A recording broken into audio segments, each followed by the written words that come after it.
100% establish చేస్తామని చెప్పడం జరిగింది. ఎవరైతే కనుక జగన్ గారు కూడా 8 సీట్లు తప్పకుండా గెలుస్తారని చెప్పి మీడియా ముఖంగా నేను చెప్పడం జరిగింది. అవన్నీ ప్రూఫ్స్ మొత్తం కూడా ఉన్నాయి, మీకు యూట్యూబ్ లో టోటల్ ప్రూఫ్స్ ఉన్నాయి. అవన్నీ కూడా జగన్ గారికి 8 సీట్లు వస్తాయని చెప్పాను, లోక్సభ సీట్లు, అది 7 వచ్చినట్టున్నాయి, ఒక్కటి సంఖ్య తగ్గింది. తర్వాత 8 వచ్చాయి. ఓకే, టిఆర్ఎస్ కూడా అత్యంత ప్రజాదరణతో కూడా పొందడం జరుగుతుంది. ఒక కాలర్ కూడా నాకు ఫోన్ చేశాడు, మేము బాజిరెడ్డి గోవర్ధన్ ఫ్యాన్స్ అండి, ఆయన గెలుస్తాడా లేదని చెప్తే నేను క్లియర్ గా చెప్పాను, బాజిరెడ్డి గోవర్ధన్ గారే కాదు నిజామాబాద్ జిల్లా మొత్తం కూడా క్లీన్ స్వీప్ అవుతుందని నేను అదే రోజు మీడియాలో చెప్పాను, అది కూడా జరిగింది.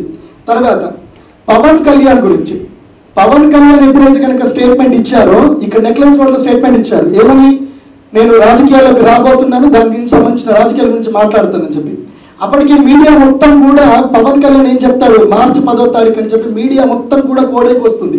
ఒకళ్ళు టీడీపీ సపోర్ట్ ఇస్తారని, ఒకళ్ళు వాళ్ళకి సపోర్ట్ ఇస్తారని కోడైకి వస్తున్నప్పుడు మార్చి 5వ తారీఖు, ఇప్పటికి ఆ వీడియో ఉంది, మీరు power star Pawan Kalyan political astrology అని మీరు యూట్యూబ్ లో టైప్ చేస్తే మీకు తెలిసిపోతుంది. అక్కడే నేను చెప్పాను, పవన్ కళ్యాణ్ ఏం చేస్తారు అంటే, పవన్ కళ్యాణ్ ప్రత్యక్ష రాజకీయాల్లోకి రారు, ఆయన పార్టీ పెట్టడం అయితే ఖాయం కానీ ప్రత్యక్ష రాజకీయాల్లోకి రారు, పరోక్ష రాజకీయాల్లో ఉంటారు, కేవలం ప్రచారం మాత్రమే చేస్తారు. ఆయన మళ్ళీ సినిమాలోకి మళ్ళీ వస్తారు, ఆయన ఇప్పుడు రాజకీయాల్లోకి రారు. 2020లో వచ్చేటువంటి ఎలక్షన్ లో ఆయన ఎంపీగా నిల్చుంటారని మొదలే చెప్పాను, అది కూడా జరుగుతుంది. మళ్ళీ చెప్తున్నాను, 2020లో పవన్ కళ్యాణ్ ఎంపీగా నిల్చుంటాడు. తర్వాత చిరంజీవి గురించి, మెగాస్టార్ చిరంజీవి గురించి రెడ్ ఎఫ్ఎం నన్ను పిలిచి మరి అడిగారు. ఇప్పుడు भारत माता की जय। मेरा नाम प्रदीप जोशी है, मैं ज्योतिष शास्त्र का पंडित हूँ, MA astrology and MA Sanskrit and PhD scholar from the UGC. Okay, I done my astrology PhD in Kanchakamakoti Peetham university.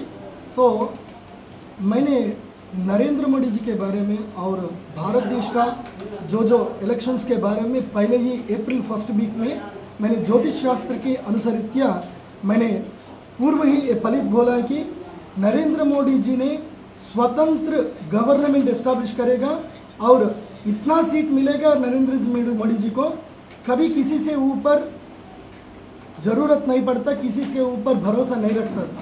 वैसा he should not depend on any kind of part, means BJP government fully power से government establish करता बोल के, वैसे भी ही will be create the history बोल के मैं पहले ही अप्रैल 1st वीक में बोला। वैसे ही इंडिया में और एक भी हिस्ट्री हुआ, अब का साल का जो चंद्रमा है राजा है, उसके लिए हम पहले ही बोला इसी गवर्नमेंट में ज़्यादा से ज़्यादा स्त्रियों ने MP बनते हैं, ज़्यादा से ज़्यादा स्त्री लोगों को सम्मान मिलता है बोल के बोला। अभी तक भारतीय चरित्र में in the history of Indian politics there is no most of the women MPs, now in Lok Sabha 61 women MPs are there. उसके लिए भविष्य में, उसका नाम क्या है जी, सुषमा स्वराज, भविष्य में सुषमा स्वराज जी होम मिनिस्टर बनने का योग्यता है और वुमेन्स प्रोटेक्शन के लिए विशेष प्रतिपादन होता है।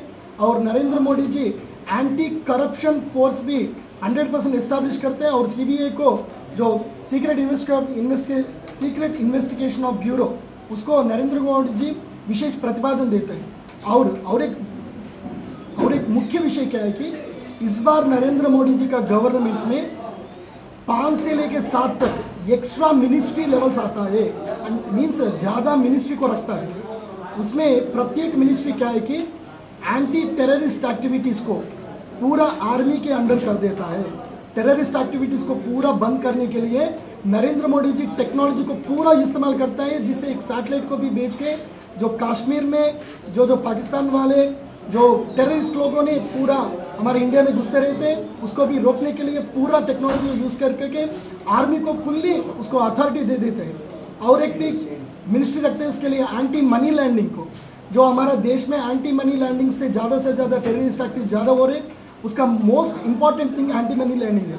उसको एंटी मनी लैंडिंग को रोकने के लिए और शेयर मार्केट में जो करप्शन हो रहे, जो शेयर मार्केट में लोगों को पूरा मेस्मराइज करके जो कुछ लोगों ने शेयर मार्केट में पैसा कमाने के लिए कुछ बुरा स्टेटमेंट देते रहते, इसके लिए नरेंद्र मोदी जी ने प्रत्येक तरह ये शेयर मार्केट के ऊपर और एंटी मनी लैंड के ऊपर एक सेपरेट मिनिस्ट्री रख के अंडर होम मिनिस्ट्री के ऊपर अंडर एक मिनिस्ट्री के रख के इसके रुकने के लिए कोशिश करता है। और solar power all over India देने के लिए विशेष प्रतिपादन करते हैं।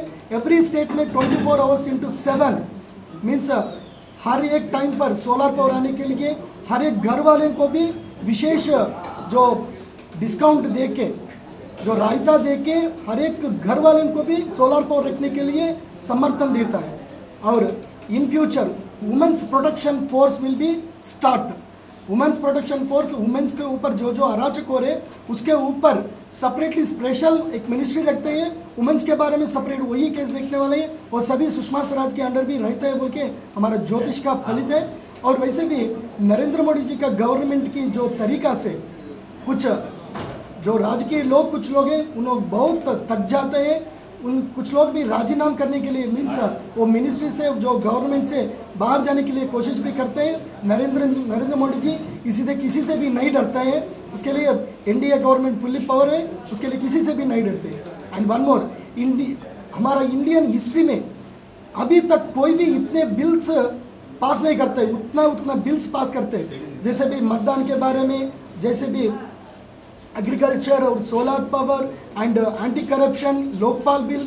इसकी वजह से पूरा जो देश के जो प्रयोजन होने वाले हैं, जो बुरा लोगों को जो अच्छा नहीं लगता है, वो पूरा जो रूल्स है उसको पूरा कॉन्स्टिट्यूशन एक अच्छे ऑर्डिनेंस बना के पास कर लेते हैं नरेंद्र मोदी जी। इससे नरेंद्र मोदी जी को भी कुछ लोगों से व्यतिरेकत भी मिलता है, मगर Narendra Modi ji will be stand as tiger. He will be make the golden future to the India के वीज़ा के लिए आप आगे अगले 12 साल के बाद इंडिया के वीज़े के लिए अमेरिका वाले खड़े रहते हैं। इसमें कोई संशय नहीं है, सचमुच 100% बनता है।